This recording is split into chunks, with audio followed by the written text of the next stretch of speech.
Assalamualaikum warahmatullahi wabarakatuh.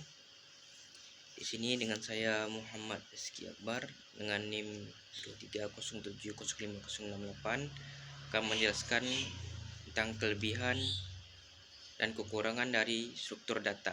Yang pertama, kita akan membahas stack. Stack terdapat kelebihan yang pertama yaitu mudah diimplementasikan. Kedua, ideal untuk operasi LIFO, last in first out. Yang ketiga yaitu cocok untuk rekursi dan pengelolaan data sementara. Stack juga terdapat kekurangan. Yang pertama, tidak fleksibel dalam akses data di tengah struktur. Yang kedua yaitu tidak cocok untuk pencarian. Oke, selanjutnya kita akan membahas QEU. Yang pertama, terdapat kelebihan yaitu ideal untuk antrian data dan implementasi FIFO, first in first out. Yang kedua yaitu cocok untuk penjadwalan tugas dan sistem antrian. Kekurangannya tidak efisien untuk mengakses elemen selain yang pertama atau terakhir, dan tidak ideal untuk pencarian cepat. Oke, selanjutnya yaitu linked list. Linked list terdapat kelebihan yang pertama yaitu fleksibel dalam ukuran dan alokasi memori dinamis. Yang kedua, operasi penambahan dan penghapusan elemen di awal atau akhir lebih cepat. Linked list juga terdapat kekurangan yang pertama yaitu memerlukan memori tambahan untuk pointer. Yang kedua yaitu akses elemen acak membutuhkan waktu yang lebih lama dibandingkan array. Oke, selanjutnya yaitu tree. Struktur ini cocok untuk data hierarki seperti file system. Yang kedua yaitu mendukung operasi pencarian cepat dalam beberapa jenis pohon seperti binary search tree. Yang tadi saya sebutkan adalah kelebihannya. Selanjutnya kita akan melanjutkan kekurangannya. Yang pertama yaitu mengelola pohon yang tidak seimbang bisa mengurangi efisiensi. Yang kedua yaitu pemrosesan data kompleks memerlukan algoritma tambahan. Dan yang terakhir yaitu graph. Graph terdapat kelebihan yang pertama sangat fleksibel untuk representasi hubungan antar nodes seperti jaringan, sosial, atau jalur transportasi. Yang kedua yaitu mampu menangani struktur yang kompleks dan berbasis hubungan. Graph juga terdapat kekurangan. Yang pertama yaitu memerlukan memori besar terutama jika menggunakan representasi matrik ketetanggaan. Yang kedua yaitu pengelolaan siklus dan keterhubungan memerlukan algoritma khusus. Penjelasannya.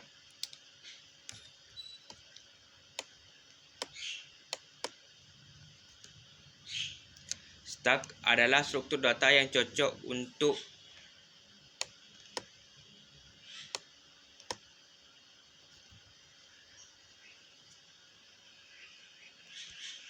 data sementara atau menangani fungsi rekursi. Kelebihannya adalah mudah diimplementasikan dan efektif untuk operasi sederhana. Tapi karena hanya bisa mengakses elemen terakhir yang masuk, pencarian atau akses acak menjadi sulit. QEU yang kedua yaitu QEU, yaitu mengikuti aturan FIFO di mana elemen yang masuk lebih dulu akan keluar lebih dulu. Hal ini menjadikannya cocok untuk sistem antrian dan penjadwalan tugas, namun akses ke elemen selain di ujung sangat terbatas dan terlambat.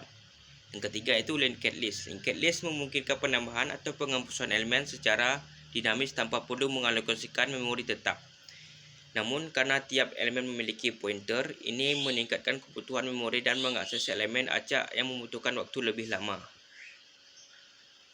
Tree. Struktur tree berguna untuk menyusun data yang memiliki hubungan hierarki seperti sistem, berkas, atau struktur organisasi. Pohon yang struktur dengan baik seperti binary search tree bisa mengurangi waktu pencarian, tetapi pohon yang tidak seimbang bisa mengakibatkan performa yang lambat. Graph.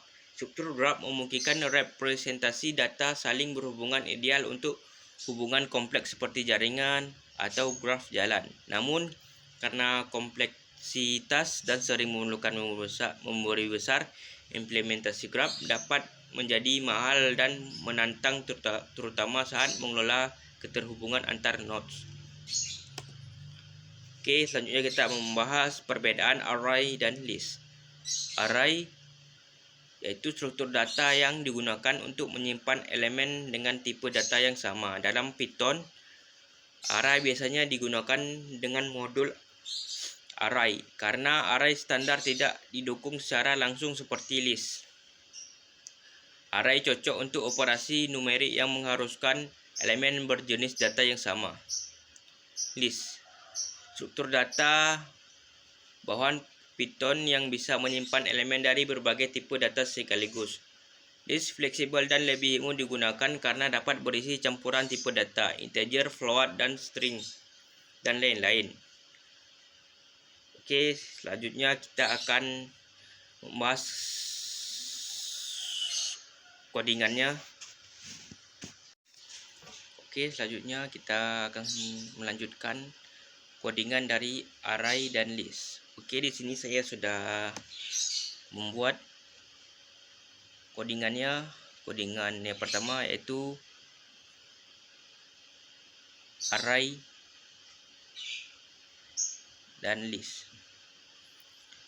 Okey, itu yang pertama iaitu membuat array yang hanya berisi dengan integer, iaitu yang sudah diperlukan iaitu 1, 2, 3, 4, 5. Yang kedua itu menggunakan list yang bisa berisi tipe data yang berbeda.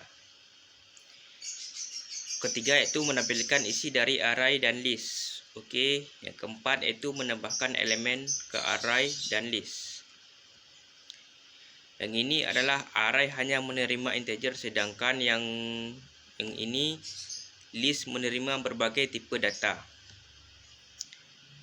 Selanjutnya kita akan membahas menampilkan hasil setelah penambahan elemen.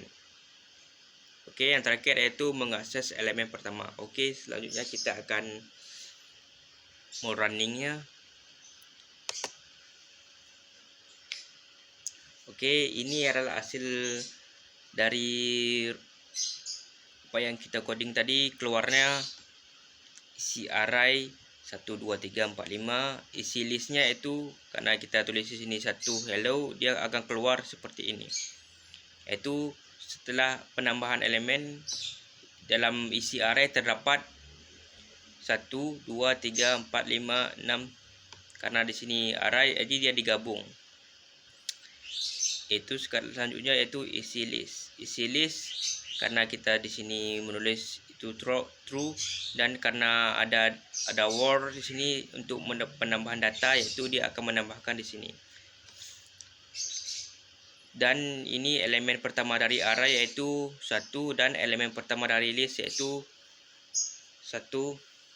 Okey, selanjutnya kita akan menjelaskannya sedikit mungkin.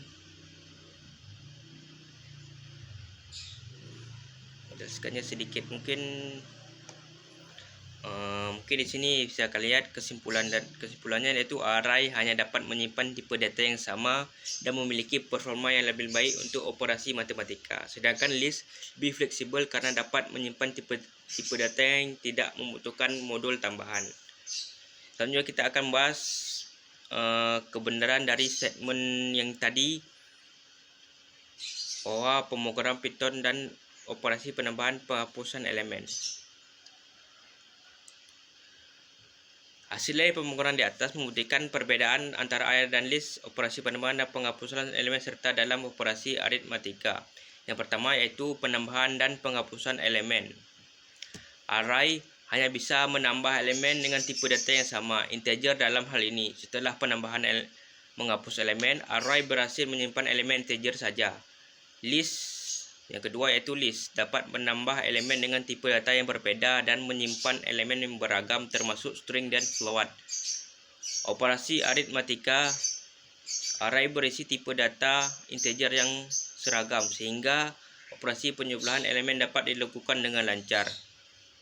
Yang kedua yaitu list berisi tipe data yang berbeda sehingga operasi aritmatika pada seluruh elemen langsung gagal dengan error karena tipe data yang tidak kompatibel.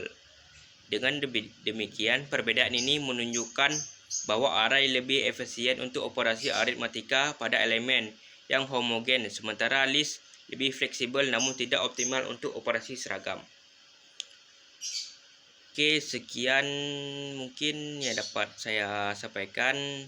Mungkin di sini saya banyak kekurangan. Mohon dimaafkan. Wabillahi taufik wa hidayah. Wassalamualaikum warahmatullahi wabarakatuh.